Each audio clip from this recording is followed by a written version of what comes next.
Shri M N കാരശ്ശേരിയുമായിട്ടുള്ള സംഭാഷണത്തിൻ്റെ അടുത്ത ഭാഗത്തിലേക്ക് തിക്കോടി തൻ്റെ വളരെ അടുത്ത സുഹൃത്തായിരുന്നു. ക്വിറ്റ് ഇന്ത്യ സമരകാലത്ത് അദ്ദേഹത്തിൻ്റെ ആ കഥയെ അടിസ്ഥാനപ്പെടുത്തിയിട്ടാണ് ഉത്തരായനം സിനിമ ഉണ്ടാക്കിയിട്ടുള്ളത്. അങ്ങനെ ഒരു കഥാപാത്രം കൂടിയാണ് തിക്കോടി. അരങ്ങ് കാണാത്ത നടൻ എന്ന് പറഞ്ഞിട്ട് നാടക ചരിത്രത്തിൻ്റെ ഒരു ഇതുണ്ട്. തിക്കോടിയനായിട്ടുള്ള ബന്ധം എങ്ങനെയാണ്? തിക്കോടിയൻ കോഴിക്കോടിൻ്റെ മാത്രം ഒരു ക്യാരക്ടറാണ്. അതെ അതെ, അത് തൃശ്ശൂരില്ല, തിരുവനന്തപുരത്തില്ല, കോട്ടയത്തില്ല. തിക്കോടിന് ഒരാളുമായിട്ട് പരിചയക്കേടില്ല. പരിചയം വേണമെന്ന് തിക്കോടിയും ചിരിക്കും. നിങ്ങൾ പരിചയമൊന്നും വേണ്ട. അപ്പോൾ പിന്നെ ശ്രീധരൻ എന്നെ പരിചയപ്പെടുത്തി, തിക്കോടി എന്നെ അറിഞ്ഞൂടാ. പിന്നെ എനിക്ക് അറിഞ്ഞൂടെന്ന് പറഞ്ഞാൽ ഇങ്ങനെ കെട്ടിപ്പിടിക്കും. എനിക്ക് അറിഞ്ഞൂടെന്ന് വെച്ചാൽ അങ്ങനെയാണ്. പരിചയക്കേട് എന്ന് പറഞ്ഞ സാധനമല്ല. പിന്നെ എപ്പോഴും ചിരിച്ചോണ്ടാ. ആരോടും നെഗറ്റീവായിട്ടൊരു കാര്യം പറയില്ല. ഇപ്പോൾ പിന്നെ തിക്കോടിയൻ്റെ ഒരു വലിയ വിശേഷം എന്താ വെച്ചാൽ, കേട്ട തമാശ വന്നു, അദ്ദേഹം ഉള്ള സമയത്താണ് നിങ്ങൾ ചായ കുടിക്കുന്നതെങ്കിൽ അതിൻ്റെ ബില്ല് നിങ്ങൾക്ക് കൊടുക്കാൻ പറ്റില്ല. അത് നിങ്ങൾ ഒരാളാണെങ്കിലും നിങ്ങളുടെ കൂടുതൽ 5 ആളാണെങ്കിലും നിങ്ങൾ ചായയും വടിയാണ് കഴിച്ചതെങ്കിലും മസാല ദോശ കഴിച്ചാലും ഊണ് കഴിച്ചാലും ഒക്കെ തിക്കോടിയൻ കൊടുക്കും ബില്ല്. അത്രയൊക്കെ പണ്ടായിരുന്നു. ഇല്ല, വളരെ ബുദ്ധിമുട്ടൊക്കെ ചെയ്യുന്നത് അദ്ദേഹത്തിൻ്റെ രീതി അങ്ങനെയാണ്. അദ്ദേഹം ജീവിതത്തിൽ ഒരുപാട് ദുരിതങ്ങൾ അനുഭവിച്ച ആളാണ്. കീഴരിയൂർ ബോംബ് കേസിൽ പ്രതിയായിരുന്നു. അത് ഭയങ്കരമാണ്. കീഴരിയൂർ ബോംബ് കേസിൽ ദേശപോഷിണി എന്ന് പറഞ്ഞ് കുതിരവട്ടത്തൊരു സാംസ്കാരിക കേന്ദ്രം, വായനശാല, ഗ്രന്ഥാലയം, നാടകസമിതി, അവിടുന്നാണ് ഇവരൊക്കെ ഉണ്ടാവുന്നത്. ബാലൻ കെ നായർ, കുതിരവട്ടം പപ്പു, കുഞ്ഞാണ്ടി, അങ്ങനെ ഒരുപാട് വിലാസിനി. അങ്ങനെ ഇവിടുത്തെ കോഴിക്കോട് നിന്ന് വരുന്ന നെല്ലിക്കോട് ഭാസ്കരൻ, ഇന്നിപ്പോൾ ആൾ മറന്നുപോയി. പിന്നെ ഇവരൊക്കെ ഉണ്ടാവുന്നത് മാമുക്കോയി ആ കൂടുതലുണ്ടാവും. നമുക്ക് അങ്ങനെ ഞാൻ കേട്ടിട്ടില്ല. ദേശപോഷണിയിൽ സാഹിത്യ ചർച്ച മാസത്തിലൊരിക്കലുണ്ട്. ഞാൻ പഠിക്കുന്നത് അന്ന് BA പഠിക്കുമ്പോൾ ഞാൻ അവിടെ പ്രസംഗിക്കാൻ പോയത് ഓർമ്മയുണ്ടെങ്കിൽ, BA പഠിക്കുമ്പോൾ വലിയൊരു, ഇപ്പോഴും കോഴിക്കോട്ടെ മലബാറിലെ ഏറ്റവും വലിയ ലൈബ്രറി ഏതാണെന്ന് ചോദിച്ചാൽ ഞാൻ പറയും അത് ദേശപോഷണിയാണ്. കാരണം അവിടെ എല്ലാം സിസ്റ്റമാറ്റിക് ആയിട്ട് വ്യവസ്ഥാപിതമായിട്ട് വെച്ചിട്ടുണ്ട്. കമ്പ്യൂട്ടറൊക്കെ ഉണ്ട്. നിങ്ങൾ എന്നിട്ടിപ്പോൾ നെഹ്റുവിൻ്റെ ആത്മകഥ ഉണ്ടോ എന്ന് ചോദിച്ചാൽ അവർക്ക് അതുണ്ടോ അല്ലേ 2 മിനിറ്റ് കൊണ്ട് പറയാൻ പറ്റും. അല്ലെങ്കിൽ അങ്ങനെ ഇപ്പോൾ ഗാന്ധിയുടെ ആത്മകഥയുടെ 1ാമത്തെ ഇതുണ്ടോ, അല്ലെങ്കിൽ സഞ്ജയൻ 5ാം വോളിയുണ്ടോ എന്ന് വെച്ചാൽ പറയാൻ പറ്റും. അതൊന്നും ഇവിടെ വേറൊരു ലൈബ്രറിയിലുണ്ട്. ഞാനതിൽ മെമ്പറാണ്. അപ്പോൾ ഇതിന് വേണ്ടി അവരൊക്കെ നാടകം എഴുതുന്നത് ഒരു ഉദാഹരണം പറയാം. അപ്പോൾ അതിൽ തിക്കോടിനാണെങ്കിൽ ഭയങ്കര തമാശക്കാരനാണ്. അത് എഴുത്തിൽ മാത്രമല്ല, അദ്ദേഹത്തിൻ്റെ നിത്യജീവിതത്തിലും അങ്ങനെ തമാശയുള്ള ആളാണ്. വളരെ ലോഹ്യമുള്ള ആളാണ്. പിന്നെ ധാരാളം തമാശ പറയും, ചിരിപ്പിക്കും. പിന്നെ അദ്ദേഹത്തെ കളിയാക്കിയാൽ ഒരു പരാതിയില്ല. അങ്ങനെ ഉള്ള ഒരു വളരെ ഇതായിട്ടുള്ള ആൾ. പിന്നെ ആകാശവാണി അദ്ദേഹം അനവധി ആളുകളെ പ്രോത്സാഹിപ്പിച്ച ഒരാളാണ്. ആകാശവാണിയിൽ ഇപ്പോൾ തിക്കോടിയുമായിട്ട് പരിചയം ഉണ്ടായാൽ നിങ്ങൾക്ക് ആത്മവിശ്വാസം വളരെ വർദ്ധിക്കും. കാരണം തുല്യ നിലയിലെ പെരുമാറുക. അതെ. അപ്പം നിങ്ങൾ അദ്ദേഹം മേലിൽ, നിങ്ങൾ താഴെയല്ല, അങ്ങനെ അങ്ങോട്ട് പിടിക്കുകയാണ്. അത് പ്രായവ്യത്യാസമില്ല, അതിന് പാർട്ടിയില്ല, ജാതിയില്ല, മതമില്ല, ഒന്നുമില്ല. അങ്ങനത്തെ ഒരാളാണ്. അപ്പോൾ ഞാനിപ്പോൾ അദ്ദേഹത്തിൻ്റെ ഒരു ആത്മപരിഹാസത്തിൻ്റെ ഒരു ഉദാഹരണം പറയാം. തിക്കോടിയന് 70 വയസ്സായപ്പോൾ കോഴിക്കോട് ടൗൺ ഹാളിൽ അദ്ദേഹത്തിൻ്റെ സപ്തതി കൊണ്ടാടാൻ വേണ്ടി ഒരു മീറ്റിംഗ്. അപ്പോൾ തിക്കോടി ഇതൊക്കെ മഹാദേഷ്യമാണ്. പിന്നെ അദ്ദേഹത്തിന് ഒരു പരിധി വിട്ട് നിഷേധിച്ച് പറയാൻ പറ്റില്ല. ഇപ്പോൾ പ്രസംഗത്തിന് വിളിച്ചാൽ വല്ലാതെ നിർബന്ധിച്ചാൽ അദ്ദേഹം ഏൽക്കും, എന്നിട്ട് മുങ്ങിക്കളയും. എനിക്കങ്ങനെ അനുഭവമുണ്ട്. പ്രസംഗിക്കാൻ ഇഷ്ടമല്ല, അല്ല, യാത്രയാണ് വയ്യ തിക്കോടിന്. അതൊന്നും ആരോടും പറയില്ല. എനിക്ക് വയ്യാന്നോ, എൻ്റെ അടുത്ത് ഇല്ലയെന്നോ എന്നൊന്നും പറയില്ല. 2 നോട്ടൊക്കെ പറയും, ഞാനിങ്ങനെ ഇത്ര ദൂരം യാത്ര ചെയ്യണ്ടേ, എനിക്ക് ഇത്ര വയസ്സായി എന്നൊക്കെ പറയും. അല്ല, അത് മാഷ് വന്നേ പറ്റുള്ളൂ, തിക്കോടി മാഷ് എല്ലാവരും പറയാം, മാഷ് വന്നേ പറ്റുള്ളൂ, അങ്ങനെ ആ ശരിയെന്ന് പറയും. ഈ ആൾ വരുമ്പോൾ തിക്കോടിയൻ മുങ്ങും. അല്ലേ തിക്കോടിന് വേറെ പണിയുണ്ട്, തിക്കോടിന് ഒരു വിറ വരാനുണ്ട്. മറ്റേ ആൾ വരുമ്പോൾ ഒരു ചെറിയ പനിയുണ്ട്, ഒരു ചെറിയ വിറയുണ്ട്. അത് ഇവൻ വരും എന്ന് വിചാരിച്ചിട്ട് മുങ്ങാൻ മറന്നു പോയാൽ പറയും. എവിടുന്ന് അത് വരണേന്ന് അറിയില്ല. എനിക്ക് ഒരിക്കലും യൂണിവേഴ്സിറ്റിയിൽ അങ്ങനെ അനുഭവമുണ്ട്. അന്ന് കുഞ്ഞുണ്ണി മാഷ് എന്നെ രക്ഷിച്ച്. ഞാൻ അദ്ദേഹത്തെ കൂട്ടാൻ വന്നപ്പോൾ അദ്ദേഹം മുങ്ങി. അപ്പോൾ അങ്ങനെയൊക്കെ ഉണ്ട്. പ്രാക്ടിക്കൽ ജോക്സ് ഒരുപടി ഉണ്ട്. അപ്പോൾ ഞാൻ ഈ സപ്തതിയുടെ തമാശ എന്നോട് പറയാൻ വന്നത്. അപ്പോൾ തിക്കോടിയൻ സംസാരിച്ച് കഴിഞ്ഞു, അല്ല മറ്റേ ആശംസ പറഞ്ഞു കൊടുക്കുക. അതിലൊരുത്തം പറഞ്ഞു, തിക്കോടിയൻ 100 വർഷം ജീവിച്ചിരിക്കട്ടെ എന്ന് ആശംസിച്ചു. അപ്പോൾ തിക്കോടിയൻ അടുത്ത ആൾ വിളിച്ചു, ചെലവിന് ഇപ്പം തരുമോ എന്ന്.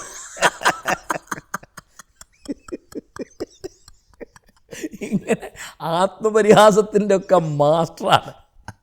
പിന്നെ ഇവരൊക്കെ 58 തൊട്ട് ബഷീർ ഇവിടെ ഉണ്ട്. ബഷീറിൻ്റെ പിന്നെ VKN അറിയാലോ, അങ്ങനെ പിന്നെ OV വിജയൻ ഇവിടെ ഉണ്ടായിരുന്നു. വിജയൻ പിന്നെ ഈ കമ്പനിയിലൊന്നും ഉണ്ടായിരുന്നില്ല. ആർട്സ് കോളേജിൽ, അല്ല ക്ഷമിക്കണം, മലബാർ ക്രിസ്ത്യൻ കോളേജിൽ. അങ്ങനെ ഒരു കൂട്ടത്തിൽ ഒരു സെറ്റിൽപ്പെട്ട ആളായിരുന്നു K കൊടുങ്ങല്ലൂർ. അത് മുഹമ്മദ് അബ്ദുറഹിമാൻ്റെ ശിഷ്യൻ. ആ കൊടുങ്ങല്ലൂരിൻ്റെ വ്യക്തിത്വം ഇതിന്നൊക്കെ വ്യത്യാസപ്പെട്ട് നിൽക്കുന്നു. അതിനെ തന്നെ എങ്ങനെയാണ്? അതായത് ഒരു നിലയ്ക്ക് ഞാൻ ഒരാളുടെ പിന്നാലെ നടന്നത് പ്രധാനമായിട്ടും കൊടുങ്ങല്ലൂരിൻ്റെയാണ്. അപ്പോൾ താൻ മനസ്സിലാക്കിയ മാതിരിയല്ല, മുഹമ്മദ് അബ്ദുറഹിമാൻ്റെ പോറ്റുമകനാണ് കൊടുങ്ങല്ലൂർ. KA കൊടുങ്ങല്ലൂർ എന്ന് പറഞ്ഞാൽ കറുകപ്പാടത്ത് അബ്ദുല്ല കൊടുങ്ങല്ലൂരി എന്നാണ്. കറുകപ്പാട് എന്ന് പറഞ്ഞാൽ അബ്ദുറഹിമാൻ്റെ വീട്ടുപേര്. അയാൾക്ക് വീട്ടുപേരില്ല. ഇയാൾ 5 വയസ്സുള്ളപ്പോൾ തെരുവിൽ നിന്ന് അബ്ദുറഹിമാൻ കണ്ടെടുത്ത കുട്ടിയത്. അബ്ദുറഹിമാന് മക്കളില്ല.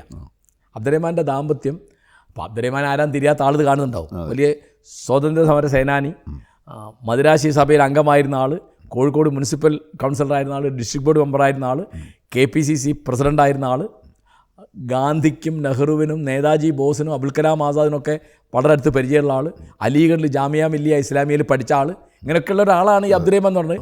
1924 100 കൊല്ലം മുമ്പ്, കൃത്യമായിട്ട് പറഞ്ഞാൽ 99 കൊല്ലം മുമ്പ് ഇവിടെ അൽ അമീൻ എന്നുള്ള പത്രം നടത്തിയിരുന്ന ആൾ, മൊയ്തു മൗലവിയുടെ ഏറ്റവും അടുത്ത കൂട്ടുകാരൻ. അങ്ങനെയൊക്കെയാണ്. ഇത് കാണുന്ന എല്ലാവർക്കും മുഹമ്മദ് അബ്ദുറഹിമാൻ ആരാന്ന് അറിഞ്ഞോളുന്നില്ല.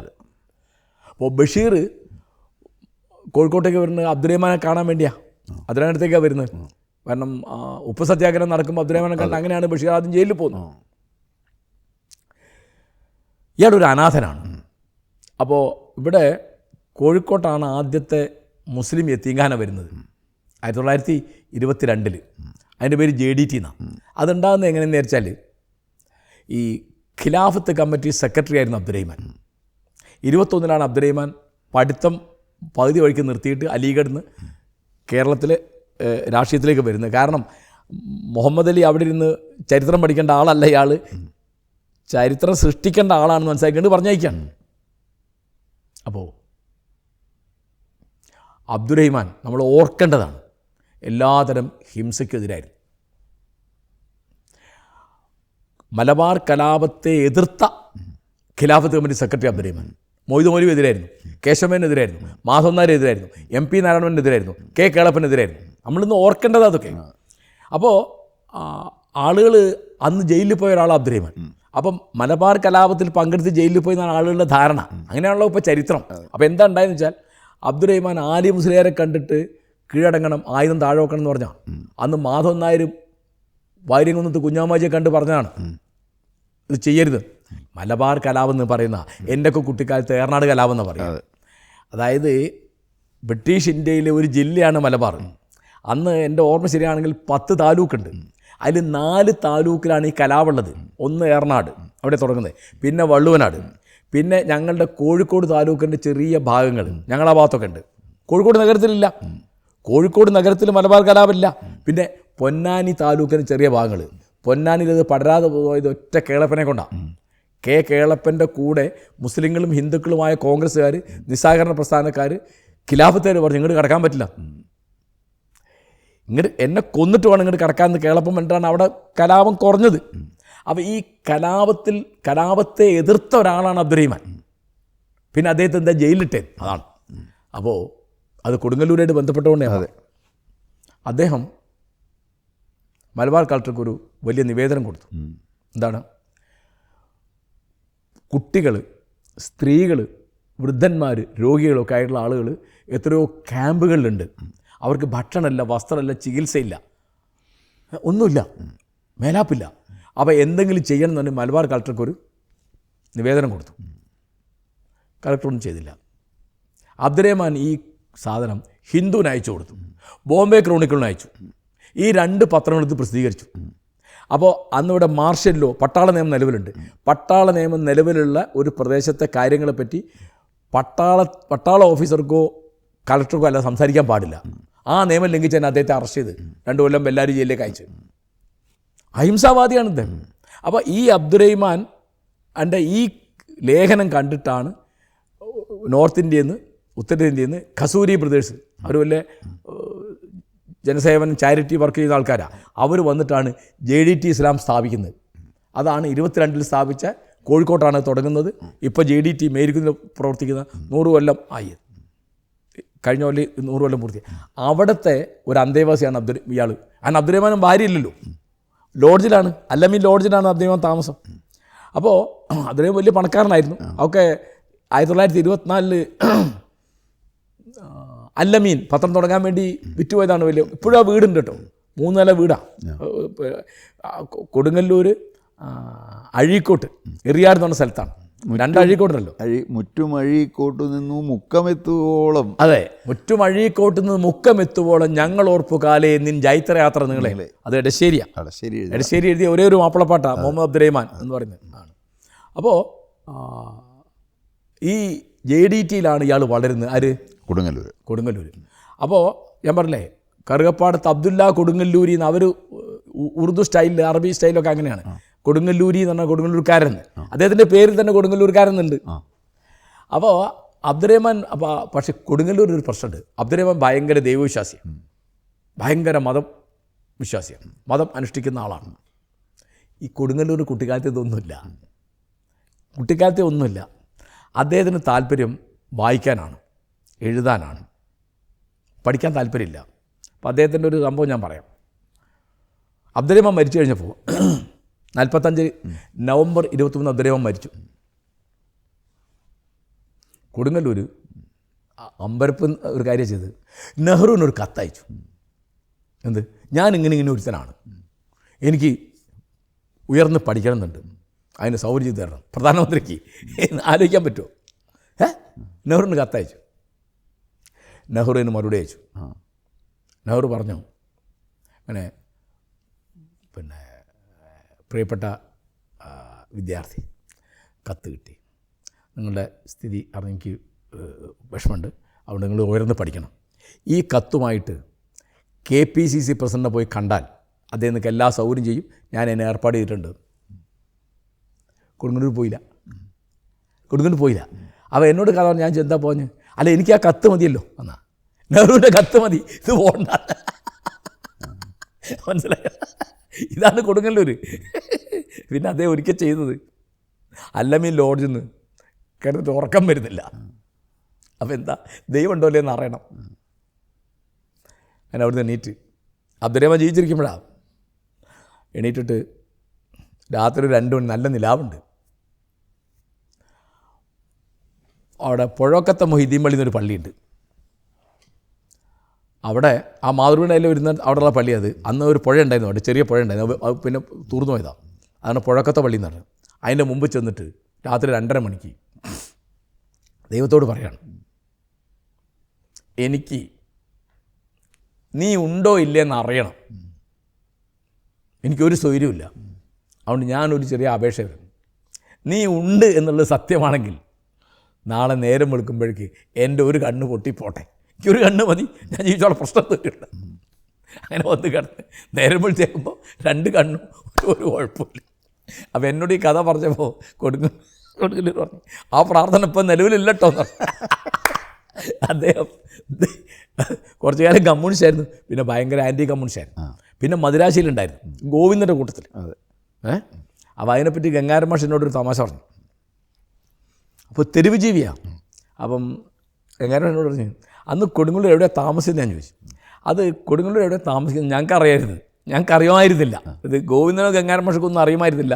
കുഞ്ഞിക്കണ്ണനൊക്കെ ഉണ്ട് അവിടെ, ഹോട്ടൽ ഡി കാശ്മീരൊക്കെ നടത്തിയത്, മരിച്ചു പോയി ഇപ്പോൾ അടുത്ത്. പക്ഷെ അത് സാറില്ലടോ, എന്താ ഗംഗാരൻ മാഷ് അറിയാം, അത് കൊടുങ്ങല്ലൂരിൽ നിശ്ചയുണ്ടായിരുന്നില്ല ഇയാളുടെ താമസം. അങ്ങനെ പിന്നെ ഇവിടെ ഇങ്ങനെ തെണ്ടി നടക്കുമ്പോൾ ഇയാൾ അന്ന് അസലായിട്ട് പരിഭാഷപ്പെടുത്തും. 1-ാം തരം കയ്യക്ഷര, മരിക്കുന്ന കാലത്ത് 1-ാം തരം കയ്യക്ഷര, യാതൊരു വൃത്തിയും വെടുപ്പുമില്ല കൊടുങ്ങല്ലൂരിന്. കൊടുങ്ങല്ലൂർ ഗംഗാരൻ മാഷ് തമാശ പറയില്ലേ, ഹിപ്പീസ് ഉണ്ടാകുന്നതിന് മുമ്പേ ഹിപ്പിയാണ് ഇയാളെന്നാ. തലമുടി വെട്ടൂല, പല്ല് തേക്കുമായിരിക്കും, കുളിക്കൂല, ഡ്രസ്സ് മാറില്ല, അങ്ങനെയാണ്. എപ്പോൾ കണ്ടാലും താടി പഠിച്ച് അല്ല ആ ജോലിയിട്ടേ കഥയാൻ പറഞ്ഞു. അപ്പോൾ ഇയാൾ ബീച്ചിലൂടെ ഇങ്ങനെ നടന്നു പോവുക. അപ്പോൾ പിറകുന്ന ഒരാൾ വന്ന് വിളിച്ചു, നിങ്ങളെ വിളിക്കണ്ടെന്ന് പറഞ്ഞു. ആരെന്ന് ചോദിച്ചു. നിങ്ങളാരെന്ന് ചോദിച്ചു. ഞാൻ ആകാശവാണിയിൽ പ്യൂണാണ്. എന്താ, ഞങ്ങളുടെ ഡയറക്ടർ വിളിക്കുന്നുണ്ട്. അത് ഇന്നെ ആവില്ല, കാരണം ആകാശവാണി ഡയറക്ടർ വിളിക്കേണ്ട ആളല്ലോ താൻ. അപ്പോൾ ഇയാൾ നോക്കിയപ്പോൾ വാതിലിൻ്റെ ഉള്ളിൽ ഇങ്ങനെ വിളിക്കുന്നുണ്ട് ഇയാൾ. അപ്പോൾ ഇതെന്ത് കഥ വെച്ചാൽ അപ്പോൾ കൊടുങ്ങല്ലൂർ മുഷിഞ്ഞ വേഷം, എന്നും മുഷിഞ്ഞ വേഷമാണ്. അങ്ങോട്ട് കയറി ചെന്നപ്പോൾ മറ്റേ എണീറ്റ് കൈ കൊടുത്ത്, അപ്പോൾ എന്താണ്, നിങ്ങൾക്ക് ഞാനിവിടെ ഒരു ജോലി തരാം എന്ന് പറഞ്ഞു. എനിക്കോ? എന്ത് ജോലി? ഇവിടെ നാടകത്തിൻ്റെ സ്ക്രിപ്റ്റ് എഴുതുക, നാടക സ്ക്രിപ്റ്റ് എഡിറ്റ് ചെയ്യുക. അവ കൊടുങ്ങല്ലൂർ പറഞ്ഞു, ഞാൻ 10ാം തരം പാസ്സായിട്ടില്ല. അത് സാരമില്ല, എൻ്റെ അടുത്തൊരു സർട്ടിഫിക്കറ്റും ഇല്ല, എൻ്റെ ജന്നത്തീതൊന്നും അതൊന്നും ഞാൻ ചോദിച്ചിട്ടില്ല. നിങ്ങൾക്ക് ഇവിടെ ചേരാൻ പറ്റുമോ? എപ്പോൾ ചേരണം? ഇപ്പോൾ ചേർന്നാൽ സന്തോഷം. അപ്പാണ്ട് ചേർന്നു. അവിടുന്ന് റിട്ടയർ ചെയ്തു. ഇതൊക്കെ എന്തോ ഒരു ലെജൻഡ്. ഇതൊന്നും കേട്ട് കഴിഞ്ഞാൽ നമുക്ക് വിശ്വസിക്കാനേ പറ്റില്ല. പക്ഷേ എന്താണെന്നറിയോ, അത്ര സത്യസന്ധനായ ആളുകളെ ഞാൻ അപൂർവേ കണ്ടിട്ടുള്ളൂ.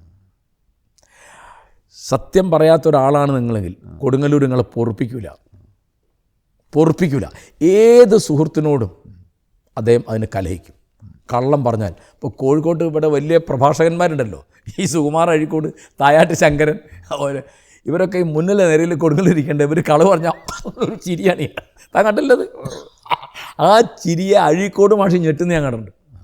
അതിശയോക്തി ഉപയോഗിക്കുക, അത്യുക്തി ഉപയോഗിക്കുക. സത്യത്തിൻ്റെ ഒരാളാണ്. പിന്നെ അദ്ദേഹത്തിന് എന്നും ബഹുമാനം ഉണ്ടായിരുന്ന ഒരാൾ ഗോവിന്ദനാണ്. പിന്നെ ആർ രാമേന്ദ്രൻ മാഷ്, കുഞ്ഞുണ്ണി മാഷ്. പിന്നെ ഇവിടുത്തെ ഇപ്പോൾ ഒരിക്കൽ അദ്ദേഹത്തിന് വളരെ ദാരിദ്ര്യമായപ്പോൾ കാര്യം ആലോചിച്ചു. ഒരു പേരദ്ദേഹം എന്നോട് പറഞ്ഞില്ല. ഒരു സുഹൃത്ത് അദ്ദേഹത്തെ കൂട്ടിയിട്ട് ഇവിടുത്തെ വിദ്യാഭ്യാസ മന്ത്രിയെ പോയി കണ്ടു.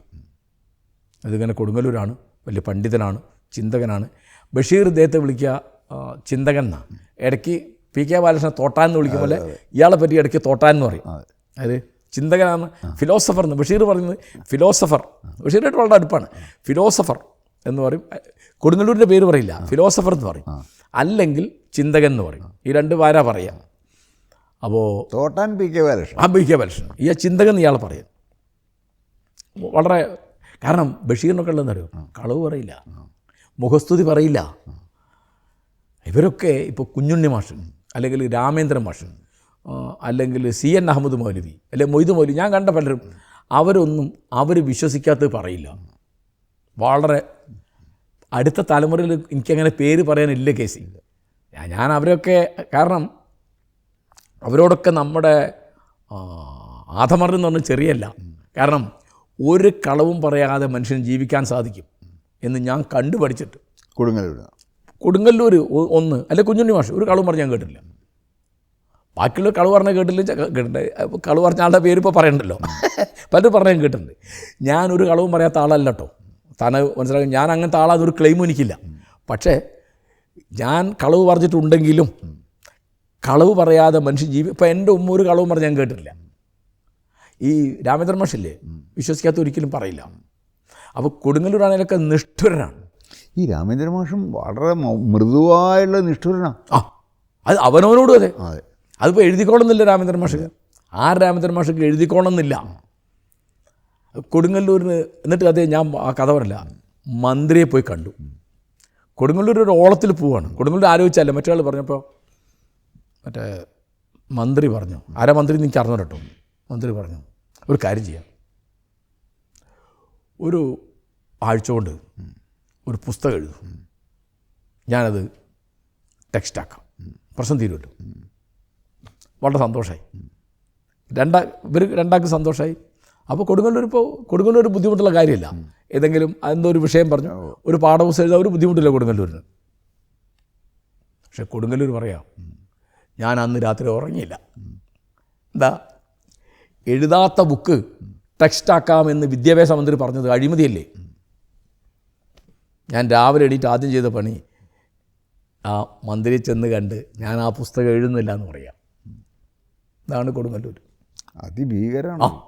ദാരിദ്ര്യം, അതായത് ദാരിദ്ര്യം, നട്ടദാരിദ്ര്യം ഉണ്ടായിരുന്നില്ല, ജോലി ശമ്പളമൊക്കെ ഉണ്ടായിരുന്നു.